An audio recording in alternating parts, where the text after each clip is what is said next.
Bismillahirrahmanirrahim. Innal hamdalillah nahmaduhu wa nasta'inuhu wa nastaghfiruh wa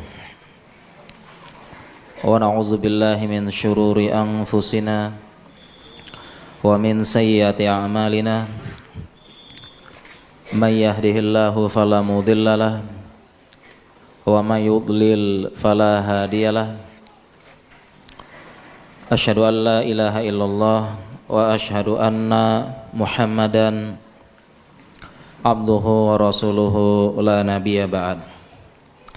Para jamaah sekalian, kaum muslimin dan muslimat yang semoga disayangi, dirahmati, diberkahi oleh Allah Jalla Jalaluh. Assalamualaikum warahmatullahi wabarakatuh.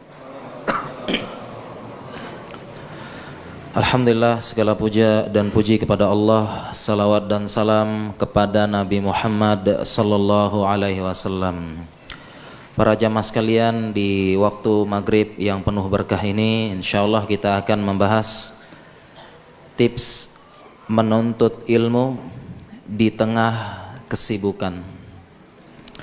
Tentunya yang kita maksud di sini adalah menuntut ilmu agama, karena itu adalah kewajiban kita. Thalabul ilmi fardhatun ala kulli muslim. Menuntut ilmu wajib bagi setiap muslim. Para jamaah sekalian yang dirahmati Allah Subhanahu wa taala, tidak kita pungkiri lagi bahwasanya kita punya berbagai macam kesibukan. Tentunya kita telah tahu bahwasanya seorang muslim harus menuntut ilmu agama, wajib tadi ya. Dan sumber kebahagiaan hidup ini adalah ilmu agama. Kalau kita ingin bahagia, ingin tenang, ingin merasakan kebahagiaan yang sesungguhnya, kembali kepada agama. Bahkan semuanya, kejayaan,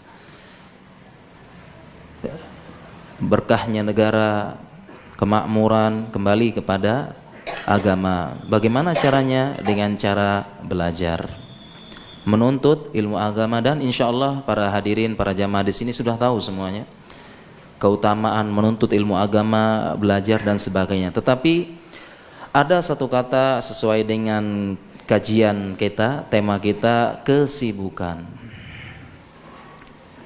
Tidak bisa kita pungkiri di antara kita tidak semuanya punya waktu fokus belajar agama seperti teman-teman kita yang di pondok pesantren, ustadz yang belajar di jamiah, yang mereka fokus belajar agama, menghafalkan Al-Quran, menghafalkan hadis, belajar bahasa Arab, menguasai beberapa ilmu usul-usul fikih. Kita sibuk.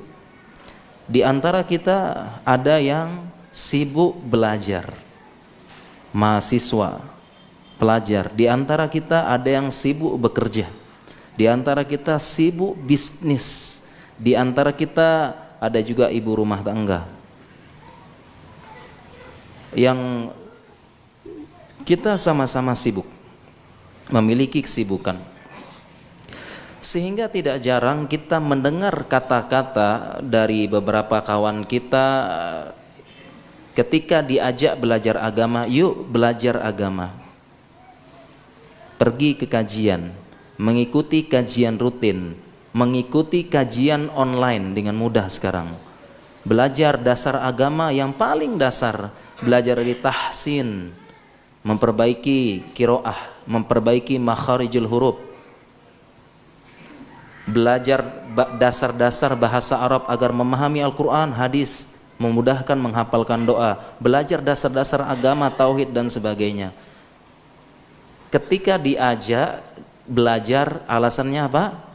Sibuk. Terlebih di zaman ini, di zaman yang menuntut serba cepat urusan dunia. Wa kanal insanu ajula.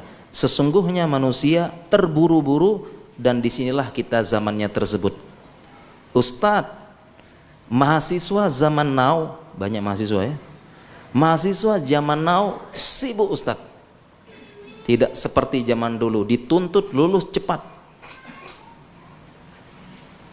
Tugas, kuliah, praktikum, laporan, presentasi, tugas lapangan, skripsi, dan sebagainya.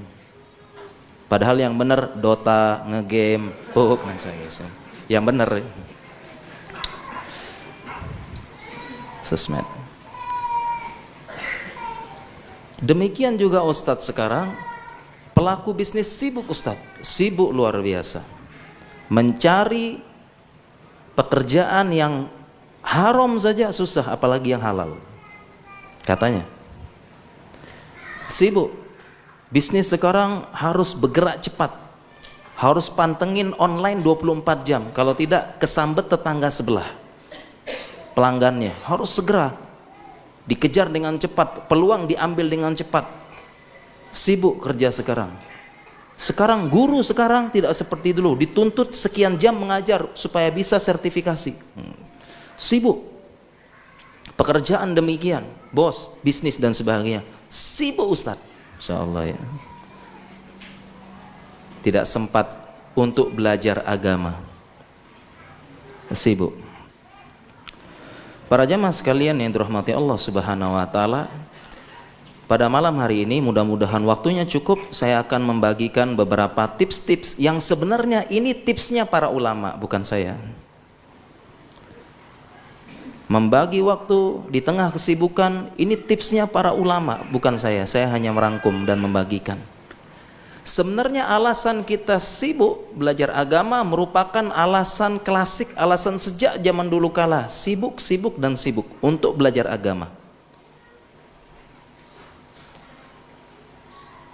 Dan ini tips dari para ulama, bagaimana mereka belajar agama, membagi waktu, bagaimana mereka memanfaatkan waktu, kapan waktu-waktu yang baik untuk belajar, kapan untuk ini, itu pun dirinci, kapan untuk menghafal, kapan untuk sejarah, kapan untuk pelajaran fikih yang memberatkan, itu ada waktunya. Mereka membagi waktu dengan baik. Dan mereka juga meyakini benar apa yang namanya berkahnya waktu.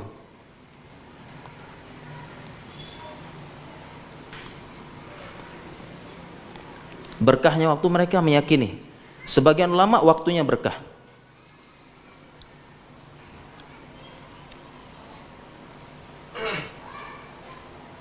Sebagian ulama menjelaskan maksudnya waktu berkah adalah waktu yang kecil tapi memberikan manfaat yang banyak. Waktu yang pendek menghasilkan produk yang banyak, menghasilkan karya yang banyak, dan memberikan manfaat yang banyak. Contoh, saya sebutkan salah satu, Syekhul Islam Ibnu Taimiyah. Beliau menulis kitab Akidah Wasithiyah. Ya, insya Allah penuntut ilmu paham kitab ini. Kitab dasar untuk akidah. Beliau menulis kitab Akidah Wasithiyah atas permintaan penduduk Wasit, tolong buatkan kita panduan akidah ringkas untuk kami. Kemudian beliau menulis Akidah Wasithiyah yang sekarang dipakai sampai sekarang, berkahnya ilmu dan waktu beliau tulis dengan sekali duduk dengan hafalan beliau. Jadi memanfaatkan waktu dengan berkah. Dan ini banyak tipsnya. Beberapa saya kasih bocoran tipsnya Ibnu Taimiyah. Beliau tidak meninggalkan zikir pagi dan petang. Walaupun singkat, banyak zikir pagi dan petang, walaupun singkat, sempatkanlah membaca satu saja, ayat kursi kah atau apakah, supaya berkahnya waktu. Ya. Waktu berkah, demikian juga Al-Quran. Ini salah satu beliau. Para jamaah sekalian dirahmati Allah Subhanahu wa taala, tadi sibuk. Seharusnya kesibukan ini bukan alasan. Kenapa? Tadi saya sudah sebutkan, dicontohkan oleh ulama-ulama kita, bahkan oleh nabi-nabi sebelum kita. Kalau kita berbicara nabi-nabi sebelum kita, demikian juga nabi-nabi sebelum kita juga mereka bekerja. Ada yang tukang kayu, seingat saya Nabi Yahya. Kemudian bahkan Nabi Daud seorang raja, dia pun bekerja. Tidaklah Nabi Daud memakan makanan kecuali hasil kerja tangannya sendiri. Bekerja beliau, padahal beliau raja, tapi makan dengan usaha tangannya sendiri. Kita berlanjut kepada para sahabat. Para sahabat pun demikian. Mereka pun sibuk menuntut ilmu kepada Rasulullah SAW. Ada yang bekerja, berdagang, pergi mengurus kurma, mengurus kebun, kemudian kerjaannya begini. Mereka juga punya kerjaan, sibuk. Sampai-sampai riwayat yang paling baik, riwayat yang paling bagus mencontohkan adalah riwayatnya Umar bin Khattab dengan tetangganya. Yaitu Umar bin Khattab dengan tetangganya berganti-gantian menghadiri majelis ilmu Rasulullah sallallahu alaihi wasallam. Umar mengatakan kepada tetangganya, "Hari ini engkau yang hadir, aku bekerja. Begitu aku pulang, bagikan poin-poin inti dari ilmu yang kau hadiri di majelis Rasulullah sallallahu alaihi wasallam. Besoknya saya yang hadir, engkau yang bekerja." Itu Umar bin Khattab. Dan tidak semuanya fokus seperti, memang ada yang fokus ya, Abu Hurairah, ya, Ibnu Umar, Ibnu Abbas, tapi tidak semuanya. Mereka kerja juga. Kita lanjut lagi kepada generasi selanjutnya, para imam kita. Imam Abu Hanifah saudagar besar kaya, sama berdagang juga, tapi imam besar. Berdagang, repot dagang, urus sana, urus ini, pemasukan ini, ya, cepet. Saingan perdagangan, kreativitas, muter uang, otak, dan sebagainya. Belajar ini. Dan para ulama-ulama seterusnya. Jadi tidak ada alasan untuk sibuk para jamaah sekalian. Kemudian para jamaah yang dirahmati Allah Subhanahu wa taala, masih tentang sibuk. Sering kalinya ketika kita ingin belajar agama, ikut kajian ini dan sebagainya, kita beralasan apa? Sibuk.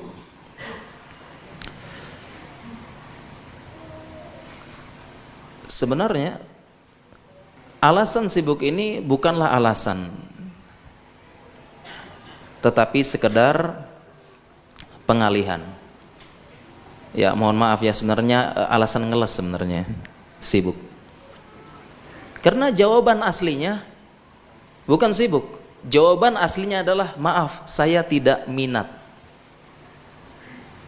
Itu jawaban aslinya. Oleh karena itu para jamaah sekalian, tips pertama kalau kita ingin bisa, dan ini yang paling utama, apabila kita ingin bisa menuntut ilmu agama di tengah kesibukan kita, jadi dokter, jadi mahasiswa, jadi pekerja, jadi bos, jadi pegawai PNS dan sebagainya, tips yang paling pertama adalah kita berusaha mencintai ilmu agama tersebut.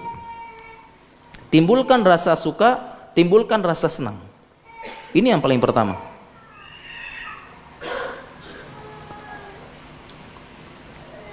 Timbulkan rasa senang, timbulkan rasa suka. Karena seseorang apabila mencintai, suka, hobi, merasakan kebahagiaan, merasakan ketenangan kepada sesuatu yang dia cintai, pasti ada waktu untuk sesuatu yang dicintai tersebut. Pasti ada waktunya. Kalau dia sudah cinta, pasti ada waktu untuk yang dicintai, apapun caranya.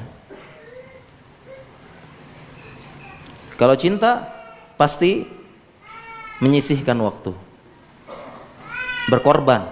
Oleh karena itu ada sebuah ayat yang oleh para ulama disebut dengan ayatul mihnah, ayat ujian, untuk nguji. Ayat tersebut berbunyi, "Qul in kuntum tuhibbunallaha fattabi'uni yuhibbukumullah wa yaghfir lakum dzunubakum." Katakanlah jika engkau ngaku-ngaku cinta, fattabi'uni, ikuti aku. Rasulullah sallallahu alaihi wasallam, yuhibbukumullah, Allah akan cintai engkau dan Allah akan mengampuni dosa-dosa engkau. Kalau ngaku cinta, ikuti aku katanya. Bagaimana cara ngikuti Rasulullah sallallahu alaihi wasallam? Belajar. Bisa tidak orang mengikuti tidak belajar? Tidak bisa.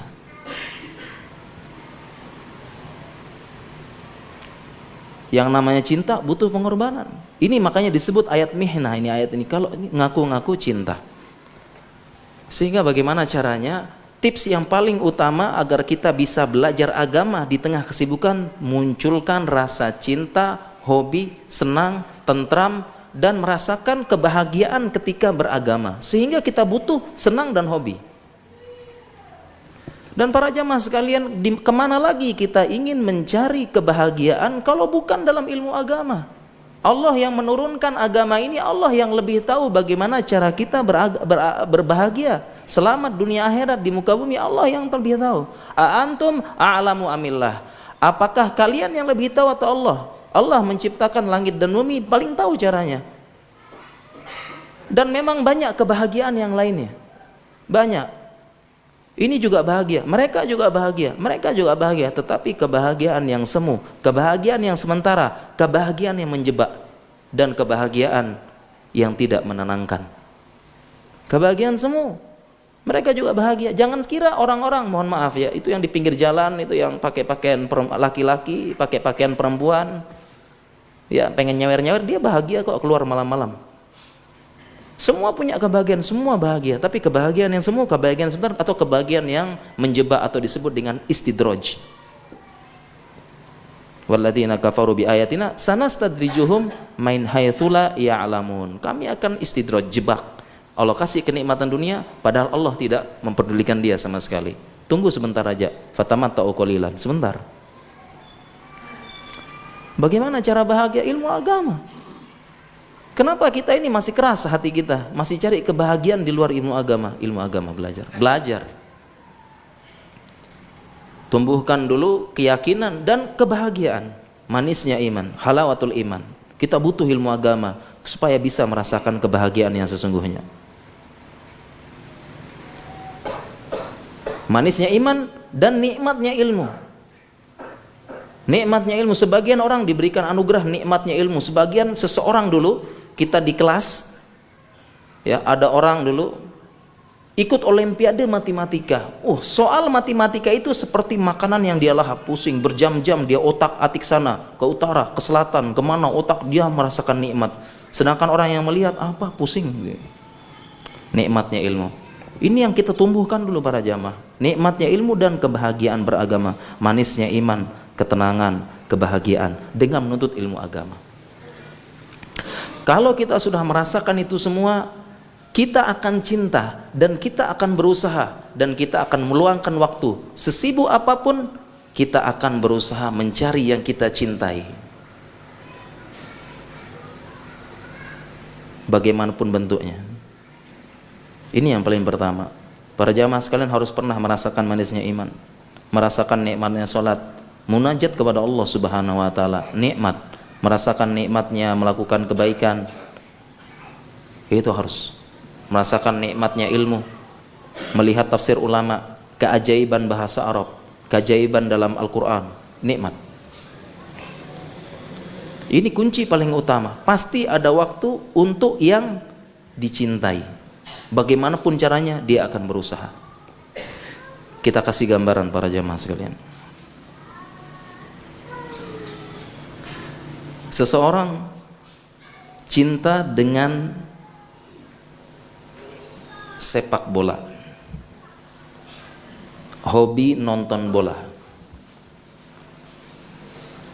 Cinta mati dengan bola ini, hobi pokoknya. Ya. Tibalah Piala Dunia, sebulan juga ya.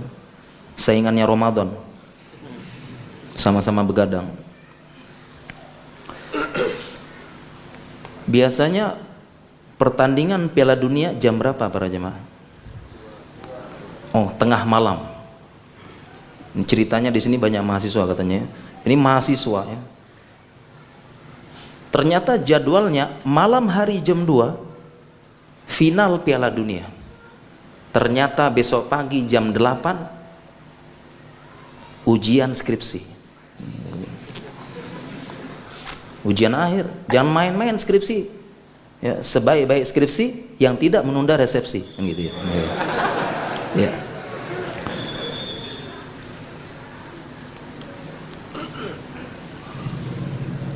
Piala Dunia sebulan. Ya. Ya, di minggu terakhir sudah mulai final, sudah mulai perempat final dan semifinal. Dia pun berpikir bagaimana malamnya ini final, besoknya ujian skripsi, dibantai. Kalau dia suka bola, pertanyaannya para jamaah, kira-kira dia nonton bola malamnya apa tidak? Nonton tidak finalnya? Live atau tunda habis ujian? Live atau tunda? Live. Karena cintanya dia dengan sepak bola, hobi dengan sepak bola, apalagi yang negara favoritnya, ya, masuk final. Karena dia benar-benar cinta, akhirnya dia pun putar otak. Bagaimana caranya bisa nonton dan tidak mengganggu ujian skripsi. Berpikirlah dia, oh harus nonton. Akhirnya dia mulai putar otak. Sepekan sebelum ujian skripsi sudah mulai nyicil belajar. Kira-kira dibantai apa besok ya? Biasanya sistem kebut semalam, ya. Dan besok auto lupa, gitu ya. Memang untuk dilupakan. Karena Indonesia ini tidak ada pelajaran melupakan, adanya mengingat terus, susah move on makanya. Ingat. Bagaimana caranya? Dia belajar, cicil. Kemudian begitu malamnya dia putar otak, supaya bisa besok lancar. Berarti setelah sholat isya saya langsung tidur. Ya, jam 7 langsung tidur. Supaya nanti bangun jam 2, sehingga tidurnya 6 jam cukup. Nonton begadang, berdoa supaya tidak penalti. Ya. Biar habis subuh langsung tidur. Habis subuh tidur sebentar, bangun jam 6 baru baca sedikit ujian. Ujiannya tidak ngantuk, tidak lemes, fit menjawab semua bantaian.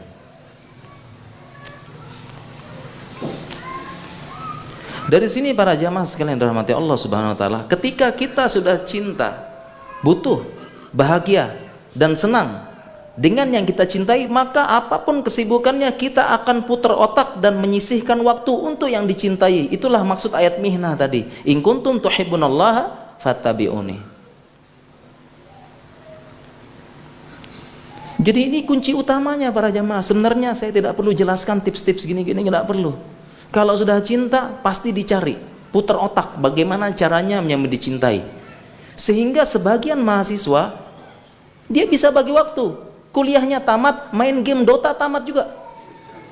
Mahasiswi kuliah tamat, serial film Korea tamat juga.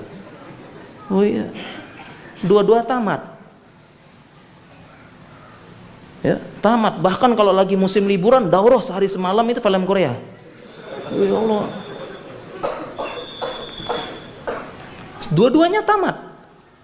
Kenapa? Karena suka film Korea. Bukan suka ceritanya, ganteng-ganteng. Gitu.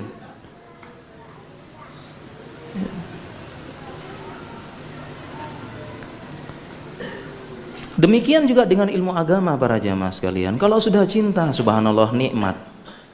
Kuliah tamat, beberapa kitab sudah ditamatkan. Bahasa Arab, dasar, tinggi. Bahasa Arab dari kitab yang dasar, Muyassar, Mukhtarat, Mulahaz Fikiyah, Jurumiyah, habis. Fikih banyak dibahas.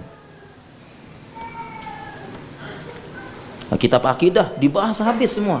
Qawaidul Arba habis, Usul Salasah habis, Kasfus Syubhat habis.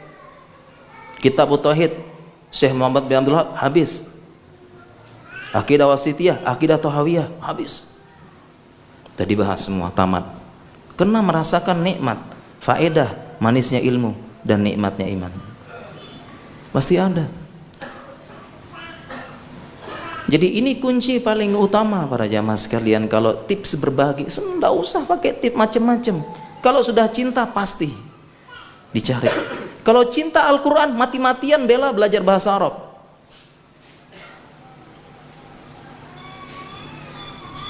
Kalau cinta Al-Quran, merasa senang dengan Al-Quran, mati-matian dia akan cari bahasa Arab. Berusaha belajar dasar-dasar bahasa Arab saja. Tidak perlu sampai tingkat tinggi, sampai i'rab, sampai ikhtilaf i'rab, sampai bahasa Arab, sampai 2 mazhab dipelajari, ada mazhab Kufah, mazhab Basrah, tak usah. Dasar-dasarnya saja dia belajar, dan dia berusaha bagaimana belajar ini isim, ini fiil, ini huruf, ma'ani dan mabani. Bisa. Tujuan utamanya dasar-dasar aja. Tujuan utamanya supaya memahami perkataan Allah, perkataan Rabbnya, supaya paham.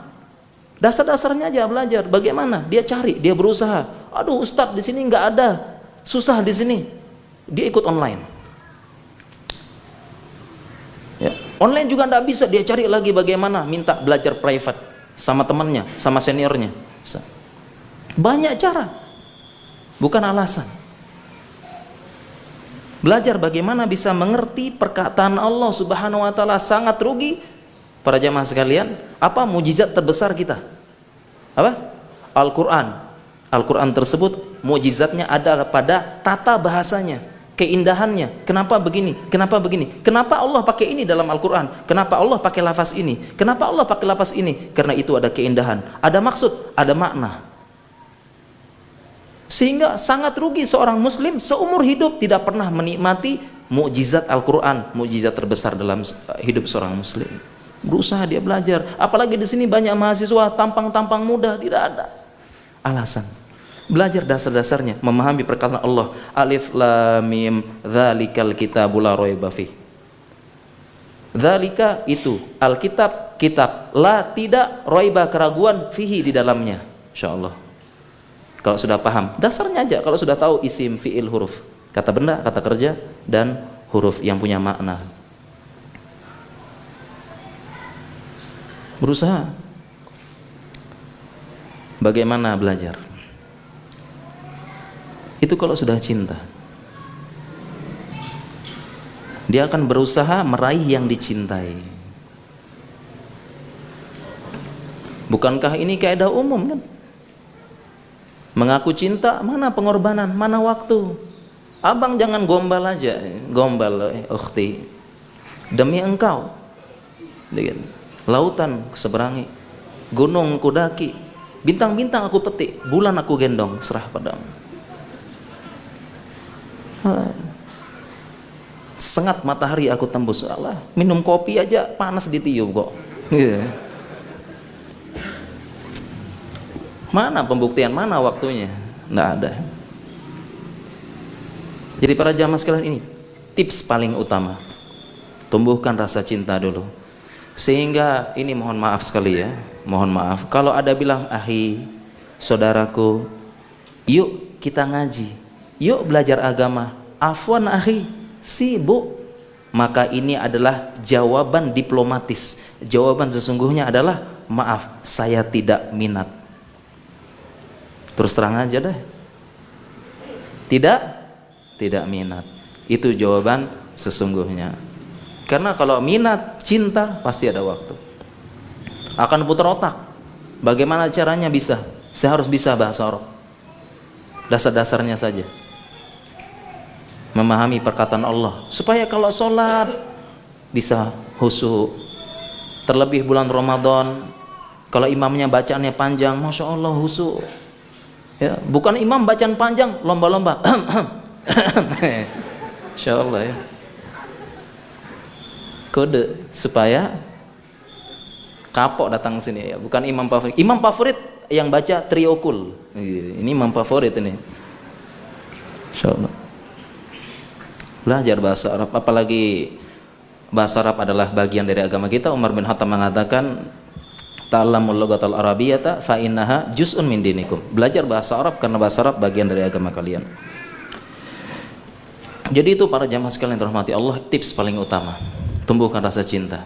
Insya Allah nanti ada bagi waktu. Dan alhamdulillah kajian-kajian itu sudah banyak di mana-mana, menyebar di mana-mana. Terlebih dengan adanya kemudahan teknologi di zaman sekarang, ada belajar online, ya susah kajian bisa datang live dan sebagainya. Ini sangat mudah, tidak ada alasan belajar agama. Tidak ada. Tidak ada sibuk, tidak ada apa. Yang ada alasan tersebut adalah maaf, saya tidak minat. Kemudian para jamaah sekalian yang dirahmati Allah Subhanahu wa taala, tips selanjutnya agar kita bisa membagi waktu, kita harus menyadari, kita harus memahami benar bahwasanya dalam agama Islam waktu itu sangat berharga. Agama Islam, seorang muslim harus paling terdepan dalam menghargai waktu. Ini paling penting dulu. Dalil yang sangat banyak. Dimulai dari Al-Quran, di mana Allah Subhanahu wa ta'ala paling banyak bersumpah dalam Al-Quran dengan waktu. Wasyamsi wa duhaha wal lail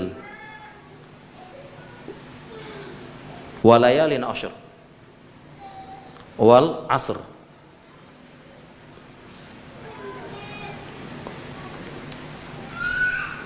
Allah paling banyak bersumpah menggunakan waktu. Kalau kita belajar ilmu usul tafsir, ketika Allah bersumpah menggunakan makhluknya, berarti makhluknya ini punya keistimewaan. Muqsam bihi bahasanya. Ya. Berarti ada keutamaan. Sehingga ketika Allah bersumpah dengan wattini wazaitun, itu ada keistimewaannya. Apa keistimewaannya? Lihat tafsir ulama, jangan buat tafsir sendiri.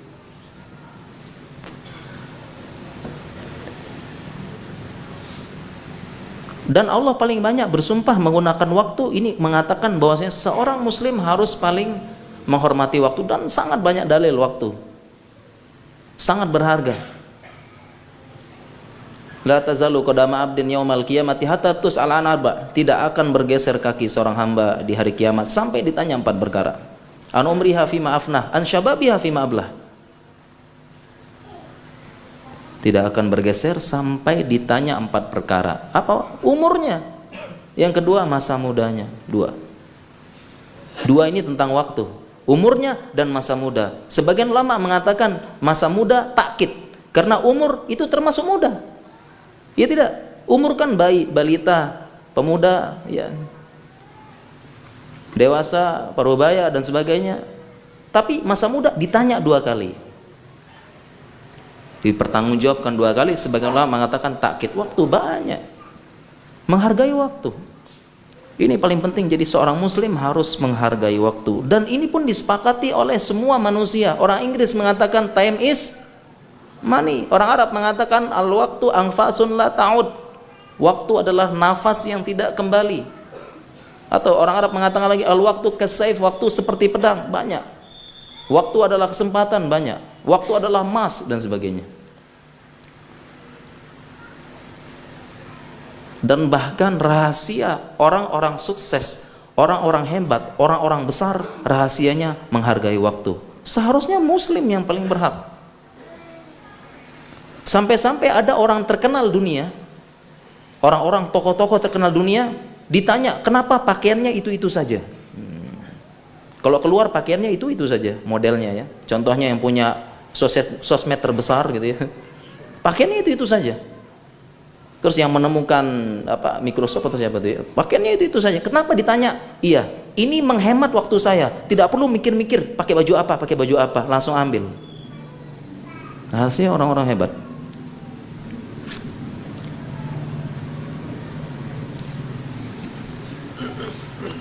Menghargai waktu. Kita seorang muslim harus memanfaatkan waktu kita. Bagaimana memanfaatkan waktu? Lihat asar para salaf. Jadi kita sebenarnya tidak perlu cari-cari ya, tokoh ini, tokoh Cina, tokoh ini, yang umum bukan muslim. Ya, pakai ini, tokoh ini, bagaimana? Kita kembali kepada para ulama dan para salaf kita. Sudah ada semuanya. Cuma kita yang tidak mau buka dan tidak mau belajar. Jadi tips bagi waktu ala siapa gitu ya? Tips bagi waktu boleh, sebenarnya boleh. Tidak terlarang urusan dunia. Tapi lebih baik kita kembali kepada ulama-ulama. Banyak. Contoh ya, kita bacakan. Pertama, bagaimana ulama dulu menghargai waktu.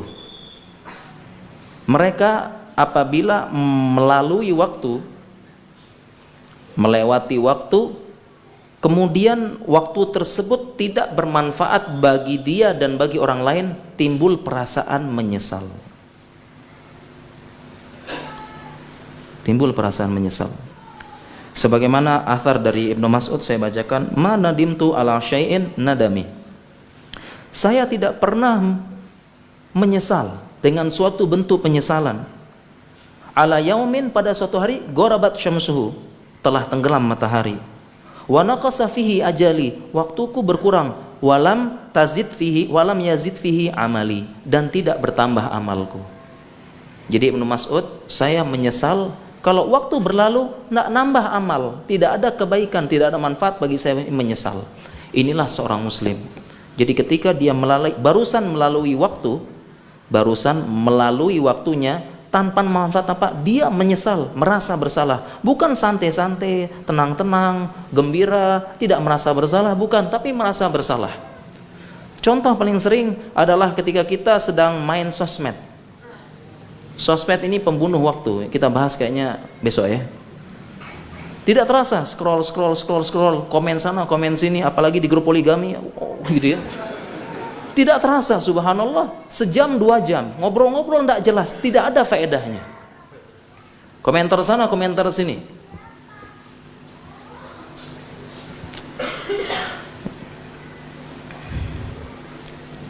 Buat status yang tidak jelas. Rajin update status, ya. Tapi status diri itu saja, belum menikah terus, status belum menikah, nggak diupdate. Rajin update status, ya. Status kurang jelas, status ini nunggu yang komentar, nunggu yang ini. Kalau dipuji melayang, kalau ada yang nyinyir langsung dibalas habis. Enggak, waktu habis, tidak terasa sejam 2 jam. Setelah itu biasa-biasa aja, tidur, jalan, dia merasa menyesal. Harus merasa menyesal. Kenapa? Tidak boleh terulang. Minimal nyesal, walaupun bisa ngulang lagi. Ya. Minimal merasa bersalah, sebagaimana dari asar dari Ibnu Mas'ud. Kemudian bagaimana para ulama dulu lagi menghargai waktunya? Udah azan? Kita asar ini saja kita baca ya, tentang bagi waktu ya. Bagaimana ulama dulu membagi waktu? Ya, bagaimana caranya? Karena menuntut ilmu agama itu harus dibagi waktunya, menghargai dulu. Bagaimana ulama dahulu? Mereka pelit dengan waktunya. Mereka pelit dengan waktunya. Sebagaimana Hasan Al-Basri mengatakan, adraktu aqwaman kana hadum asahah ala umrihi minhu ala dirhamihi. Katanya Hasan Al-Basri, aku menjumpai suatu kaum, yaitu ulama-ulama di zamannya, yang mereka ini lebih pelit terhadap waktunya dan umurnya daripada dirhamnya. Kalau diminta waktunya, maaf, pelit. Tapi kalau dirham, ambil. Katanya Hasan Al-Basri, itu ulama zaman dulu, pelit. Waktunya apa? Tidak mau. Jadi kalau diminta waktunya buat apa? Ngobrol-ngobrol ini, maaf ya, saya banyak agenda. Ada ini, saya harus hafal hadis, harus begini, maaf, nggak ada waktu ngobrol-ngobrol. Nongkrong-nongkrong nggak ada. Ngapain? Maaf, sibuk. Masih banyak agenda yang saya harus lakukan hari ini, aktivitas, manfaat. Saya harus begini hari ini, harus begini. Atau orang sekarang bilang, cek to do list, katanya orang sekarang. Oh maaf, ini masih banyak ini. Nggak ada waktu ngobrol. Pelit zaman ulama dahulu. Sekedar ngobrol, sekedar nongkrong, sekedar apa, bicara yang tidak ada faedah, maaf, saya tidak ada waktu, pelit. Jadi kita juga begitu juga, kita hargai waktu, maaf, pelit. Masih banyak nih hafal hadis, hafal Al-Quran, hafal wazan, begini dan sebagainya. Kita lanjutkan para jamaah nanti setelah kita sholat Aisyah ya. Demikian kita cukupi dulu. Subhanakallahumma bihamdika asyhadu an la ilaha illa anta astaghfiruka wa atubu ilaik. Wassalamualaikum warahmatullahi wabarakatuh.